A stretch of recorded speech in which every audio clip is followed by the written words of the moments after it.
Bonjour tout le monde. Vous pouvez voir mon écran? Oui, Bon, OK.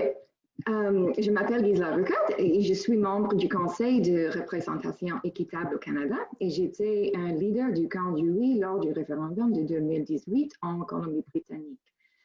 La représentation équitable au Canada a toujours été un allié fort et solide dans la lutte pour la représentation proportionnelle au Québec et partout au pays. Nous voulons la même chose que vous, maximiser les chances de voir la représentation proportionnelle implantée au Québec.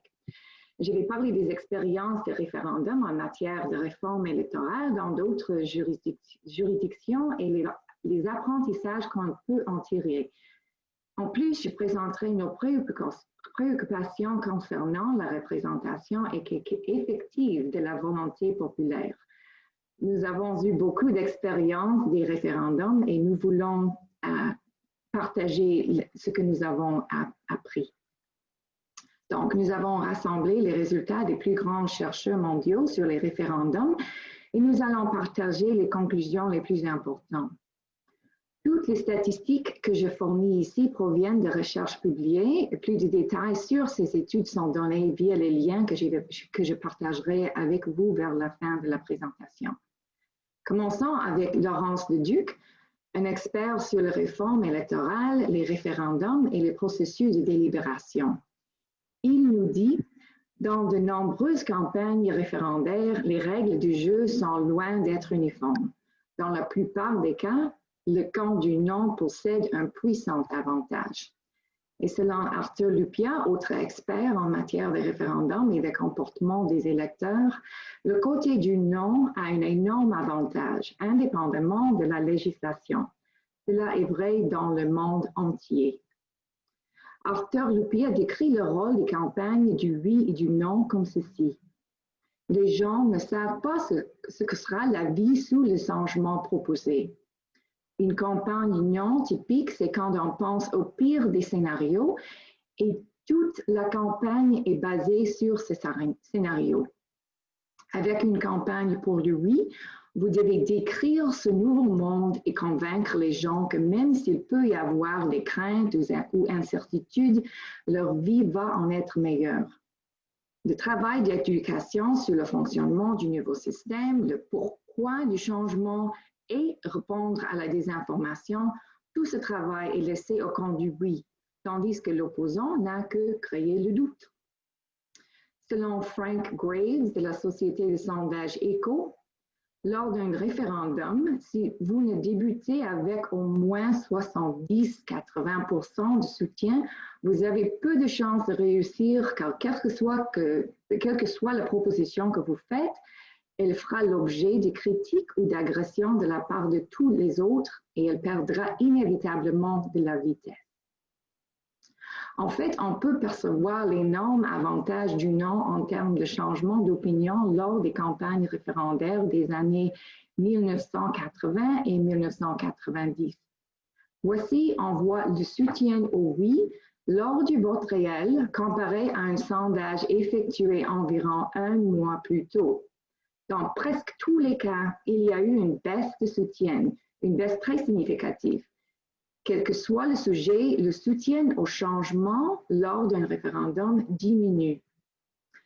En Californie, où il existe une industrie référendaire professionnelle, la plupart ne toucheront pas à une campagne en faveur du oui, à moins qu'il ne s'agisse d'un sondage de 70 ou plus, un an avant le jour des élections. Cette statistique démontre à quel point cela est faussé. Et qu'est-ce que nous savons du niveau de soutien actuel au Québec? Notre sondage du 30 août avec Léger montre un soutien à 58% pour le concept de la représentation proportionnelle, même sans discuter les détails du système, ce qui diminue le soutien encore plus. Même si le Québec est différent à bien des égards, il y a des politiciens et les intérêts commerciaux qui profitent du système actuel. Il faut reconnaître qu'il y aura une campagne du non au Québec et qu'ils vont dépenser leur argent en utilisant tous les outils qui ont été perfectionnés par d'autres camps du non. Je n'ai pas le temps de parcourir tous ces facteurs avec vous aujourd'hui, mais vous trouverez cette section bien expliquée dans notre document d'accompagnement et vous y trouverez beaucoup d'autres exemples réels. L'une des raisons principales de l'échec est que les électeurs estiment qu'ils n'en savent pas assez pour prendre une décision en connaissance de cause. Donc, ils se contentent du statu quo. Selon Frank Graves, si vous ne pouvez pas faire passer votre message sur un autocollant de pare-choc, vos chances de réussite sont de plus en plus faibles. Et bien sûr, il n'y a pas moyen de communiquer un système mixte à ce niveau de simplicité. Notre sondage avec Léger a révélé que seulement 23% estiment comprendre la proposition sur la table au Québec. 70% n'en savent rien ou presque rien. Il faudrait une campagne d'éducation très approfondie pour surmonter cet obstacle. Et la partie du oui ne recevra que 1400 par électeur pour le faire. Les outils clés de la campagne non sont la peur et l'incertitude. Les messages disant aux gens que les groupes et les points de vue extrémistes ou les partis de minorités ethniques feraient leur entrée à l'Assemblée nationale et détiendraient la balance du pouvoir ont été très efficaces. Les médias sociaux montrant des vidéos sur ces thèmes ont obtenu des millions de vues en CB.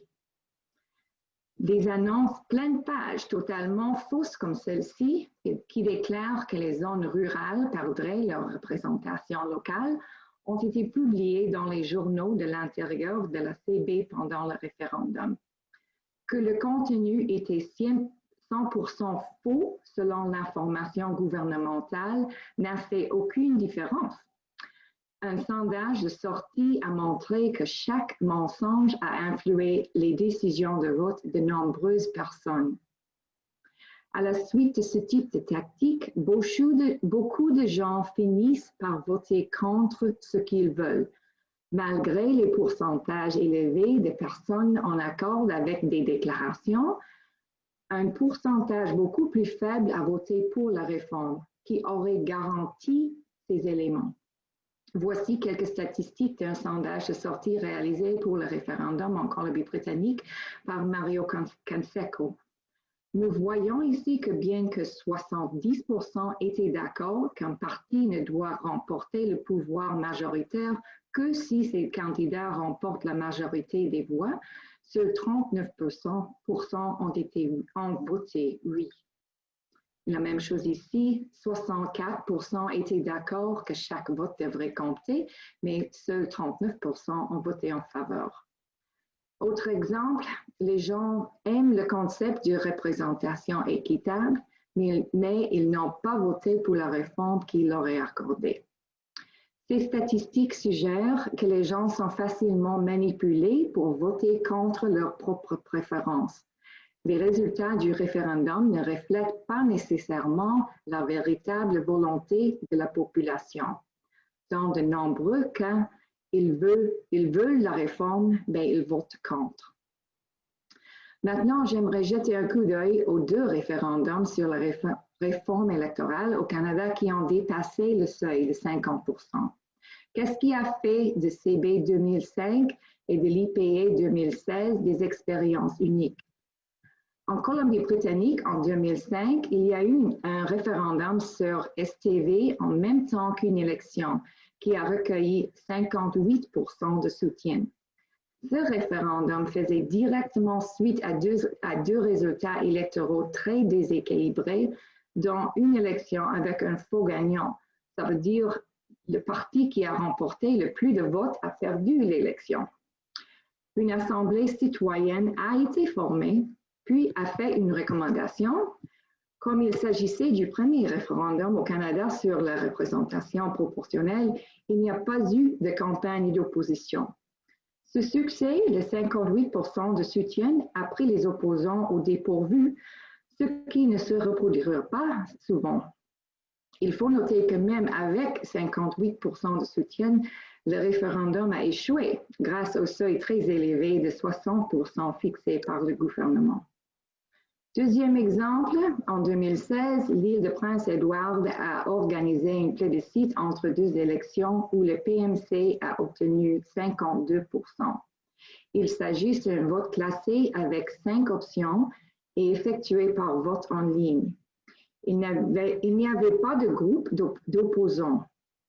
En raison de la taille de l'IPA, les militants ont pu atteindre presque tout le monde, souvent personnellement, en faisant du porte-à-porte. Mais après ça, le gouvernement a jugé le taux de participation de 36% trop faible et a décidé d'organiser un référendum en 2019 lors d'une élection. Cette fois-ci, il y avait une campagne financée pour le oui et pour le non. Malheureusement, ce deuxième référendum à l'île de Prince-Édouard n'a pas atteint le seuil de réussite. Donc, les deux exceptions n'ont pas non plus réussi à mettre en œuvre la réforme. Alors, est-ce qu'il y a des conditions plus propices à la réussite? L'Australie a organisé 44 référendums sur des questions constitutionnelles. 8, c'est-à-dire 18%, ont réussi. Et la Commission australienne des droits de l'homme a fait des recherches sur les raisons du succès de ces 18%. Ils ont trouvé 3 conditions nécessaires au succès. Premièrement, soutien à la proposition par tous les grands partis politiques. Deuxième, une campagne d'éducation qui garantit aux citoyens de comprendre le problème. Et 3, un sentiment d'appropriation de la question référendaire par les citoyens, plutôt que seulement les partisans et les élites. À ce jour, aucun référendum électoral au Canada ne s'approche de la réalisation de ces conditions. Est-ce que le référendum au Québec va réunir ces conditions? Et comment est-ce qu'on peut maximiser les chances du succès? J'ai mis les liens si vous voulez en savoir plus. Je vous invite à voir plus de détails des études et beaucoup plus d'exemples réels de ce dont je vous ai parlé. Merci de votre attention.